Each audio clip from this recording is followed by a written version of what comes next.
فکر می کردم زندگیم کامل و امنه تا روزی که فهمیدم ناهید دختر واقعیم نیست و شوهر و دختر خالم هر شب یه راز وحشتناک رو پشت سرم ادامه می دادن. هیچ کس نمی دونست چی تو خونه ما می گذره. سلام، سمیه هستم. هیچ وقت اون روز رو فراموش نمی کنم. روز تولد ناهید، روزی که فکر می کردم زندگیم کامل شده، اما اون روز هیچ چیز اونطور که به نظر می رسید نبود.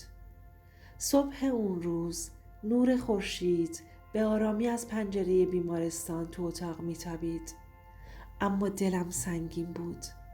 مجید کنارم نشست، دستش رو گرفتم و لبخند زد. همه چیز عالیه عزیزم، الان ناهید رو میبینی؟ لبخندش طبیعی بود. چشمهاش یه چیز دیگه میگفتند، یه چیزی که نمیتونستم بفهمم. الهام دختر خالم وارد شد با لبخندی مهربون، اما یه نگاه مرموز به مجید انداخت و یه حس سرد بهم داد.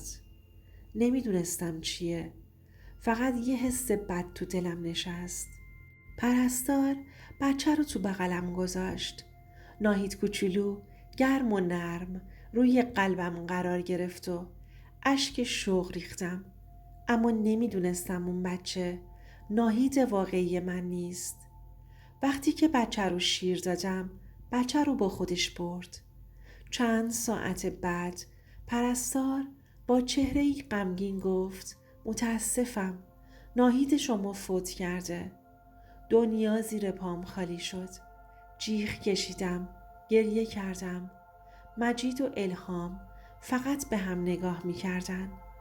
اون لحظه هیچی نمی دونستم که یه دروغ بزرگ داره شکل می گیره و زندگی من قرار از بین بره.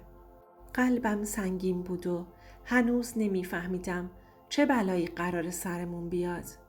چند روز بعد وقتی تنها شدم، تمام حوادث اون روز رو تو ذهنم مرور کردم.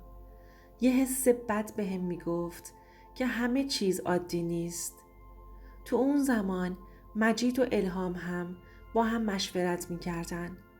از پشت در اتاق صدای الهام شنیده میشد، اما واضح نبود. اگه سمیه بفهمه همه چی خراب میشه. ما باید بچه‌مون رو جای ناهید بذاریم. مجید با ترس و استرس میگفت میدونم، اما اگه سمیه بفهمه زندگیمون تموم میشه.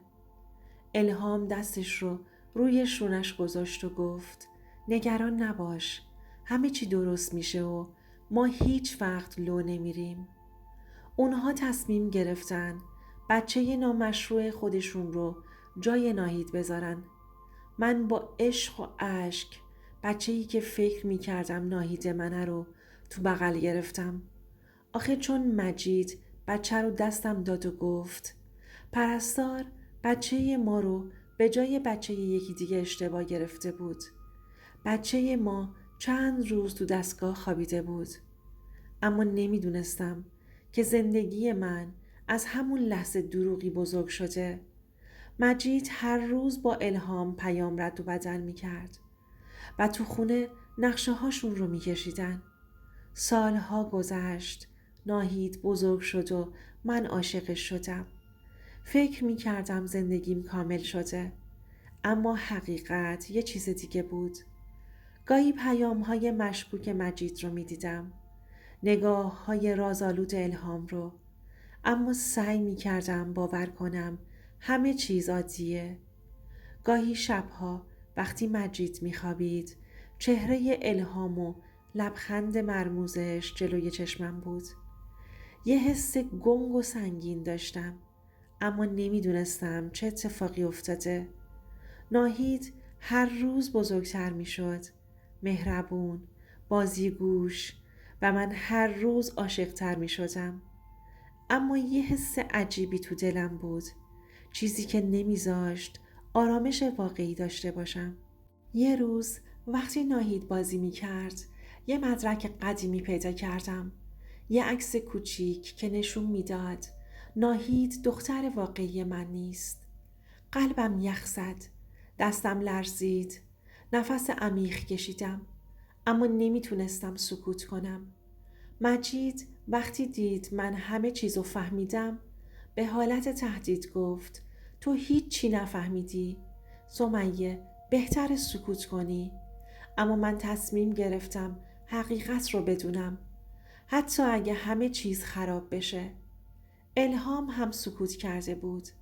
فقط لبخند سردی داشت که انگار همه چیز از قبل برنامه ریزی شده بود. بالاخره روزی رسید که با الهام روبرو شدم. دستم می لرزید. قلبم می تپید و صدای خودم رو می شنیدم که می گفت چرا با مجید این کارو کردی؟ چرا ناهید دختر واقعی من نیست؟ الهام با لبخند تلخی گفت تو هیچ وقت نفهمیدی. سمیه ما فقط تلاش کردیم زندگیت رو حفظ کنیم. اما من فهمیدم که زندگی من از اول دروغ بوده. هر چیزی که فکر می کردم واقعی بود ساختگی بود.